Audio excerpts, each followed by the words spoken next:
So hello friend, welcome to my YouTube channel Shubhtech অফিসিয়ালে তোমাদের সবাইকে স্বাগত। আমি তোমাদের সঙ্গে শুভ। তো অনেকদিন পর আবার চলে এলাম ইউটিউবে। তো আজকে তোমাদের আমি একটি নতুন জিনিস দেখাবো। তো জিনিসটি কি সেটি তোমরা ভালোভাবে দেখো।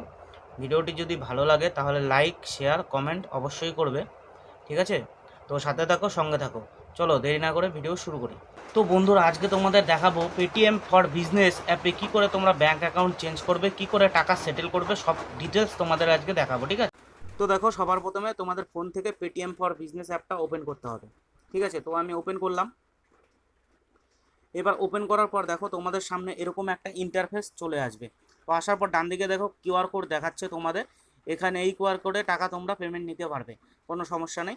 আর নিচে দেখো ভিউ পাস্ট পেমেন্ট। তো ভিউ পাস্ট পেমেন্টে গেলে কি হবে, তোমরা এখানে তোমাদের পেমেন্ট দেখতে পাবে, কে কটা পেমেন্ট করলো, কখন পেমেন্ট করলো, সব দেখতে পাবে, ঠিক আছে? এরপরে তোমাদের দেখাবো ব্যাঙ্ক অ্যাকাউন্ট কী করে চেঞ্জ করবে। ব্যাঙ্ক অ্যাকাউন্ট চেঞ্জ করার পরে উপরে দেখো তিনটা দাগ দেওয়া আছে আমার নামের পাশে, এখানে ট্যাপ করতে হবে। তো ট্যাপ করার পর এরকম একটা ইন্টারফেস খুলে যাবে তোমাদের সামনে। তো এখানে দেখো সেটেলমেন্ট সেটিং আছে। তো এখানে গেলা সেটেলমেন্ট সেটিংয়ে, এখান থেকে তোমরা খুব সহজেই ব্যাঙ্ক অ্যাকাউন্ট চেঞ্জ করতে পারবে নিজের ফোন থেকে। তো সেটেলমেন্ট সেটিংয়ে যাওয়ার পর কিছুক্ষণ ওয়েট করতে হবে, দেখো এখনই চলে আসবে। তো এখানে দেখো আমার ইন্দুসাইন ব্যাঙ্ক অ্যাড করা আছে, এখানে আমি ব্যাঙ্কটা চেঞ্জ করব। চেঞ্জ করার জন্য কি করতে হবে, এখানে চেঞ্জের এখানে ট্যাপ করতে হবে। ট্যাপ করার পর দেখো আমার দুটো ব্যাঙ্ক অলরেডি এখানে সিলেক্ট করা আছে। তো আরেকটা ব্যাঙ্ক আমি অ্যাড করব। তো ওটা করার জন্য কি করতে হবে, অ্যাড নিউ ব্যাঙ্ক অ্যাকাউন্টে ট্যাপ করতে হবে। ট্যাপ করার পর এখানে প্রথমে তোমরা ব্যাঙ্ক অ্যাকাউন্ট নাম্বার দেবে, তারপর রি এন্টার ব্যাঙ্ক অ্যাকাউন্ট নাম্বার দেবে, তারপর আইএফএসসি কোড দিয়ে দেবে। দেওয়ার পরে নিচে দেখো অ্যাড নিউ ব্যাঙ্ক অ্যাকাউন্ট বলে একটা অপশন আছে, এখানে ট্যাপ করলেই তোমাদের ব্যাঙ্ক অ্যাড হয়ে যাবে, ঠিক আছে? তোমাদের ব্যাঙ্ক এখানে অ্যাড হয়ে যাবে। তো অ্যাড হয়ে যাওয়ার পর যে ব্যাঙ্ক করবা এখানে ট্যাপ করে ব্যাঙ্কের মধ্যে নিচে সেভ করে দেবা, বাস ব্যাঙ্ক অ্যাকাউন্ট চেঞ্জ হয়ে গেল।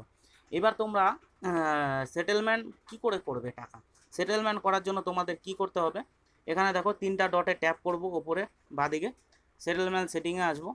সেটিংয়ে আসার পর এখানে দেখো সেটেলমেন্ট বলে একটা অপশন আছে, নিচে দেখো settlement cycle twice daily by 10 AM and 5 PM, ঠিক আছে? এখানে চেঞ্জের এখানে চলে যাব। এখানে দেখো আমার দুটো অপশন খোলা আছে।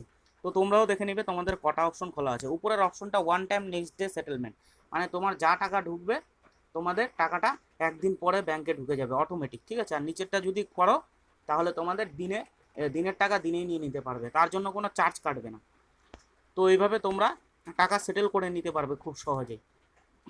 তো এই হলো তোমাদের, মানে দেখিয়ে দিলাম কি করে ব্যাংক অ্যাকাউন্ট চেঞ্জ করবে, কি করে টাকা সেটেল করবে, ঠিক আছে? এবার টাকা সেটেল করার জন্য তোমাদের কোনো চার্জ কাটবে না, ফ্রিতে টাকা সেটেল হয়ে যাবে। তো এইভাবে সহজে তোমরা টাকা সেটেল করে নিতে পারবে। তো তোমরা যদি ভিডিওটি বুঝতে না পারো তাহলে আমাকে অবশ্যই কমেন্ট করবে, আমি বলে দেবো, ঠিক আছে? আর ভিডিও যদি ভালো লাগে অবশ্যই লাইক, শেয়ার, কমেন্ট করবে, চ্যানেলকে সাবস্ক্রাইব করবে, সাপোর্ট করো আমাকে, আমি আরও তোমাদের জন্য ভালো ভিডিও নিয়ে আসবো। তো আজকের ভিডিও এখানেই শেষ করছি, দেখা হবে পরের ভিডিওতে।